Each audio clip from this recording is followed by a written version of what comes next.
मचा बतार होली में उपदर तनी सुरंगला भौजी मान जाई देवर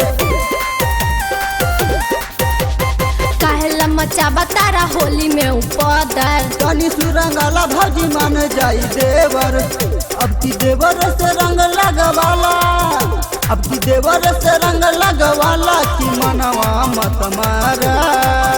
अभी बानी हम लड़कोट अभी बानी हम लड़कोट की रंग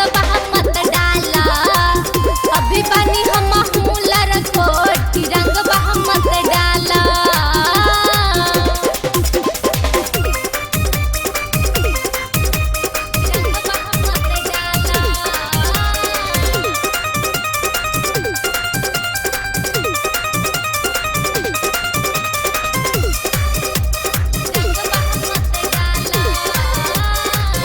कहल तू मानल कोरा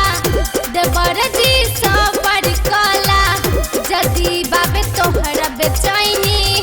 देवर जी शादी कला भौजी बर्दाश्त नहीं के होता हो कहल तू मानल कोरा अक्की भर सबर करा जदी बाबे तोहरा बेचैनी देवर जी शादी कला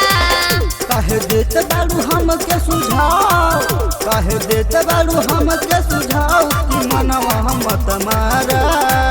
अभी बानी हम लड़कोट अभी बानी हम लड़कोट की रंग मत डाला अभी बानी हम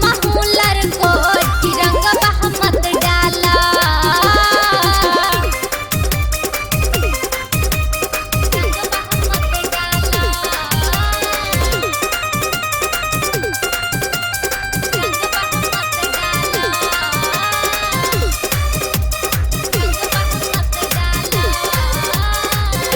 देवर जी बाड़ा बेदर्दी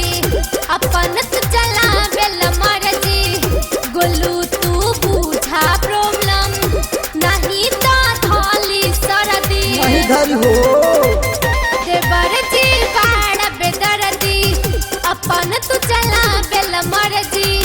अनमोल तू बुझा प्रॉब्लम नहीं तो थाली सरदी पिंटू से खेलेलू हर साल पिंटू से खेलेलू हर साल की मनवा मत मारा अभी बानी हम लड़कोट अभी बानी हम लड़कोट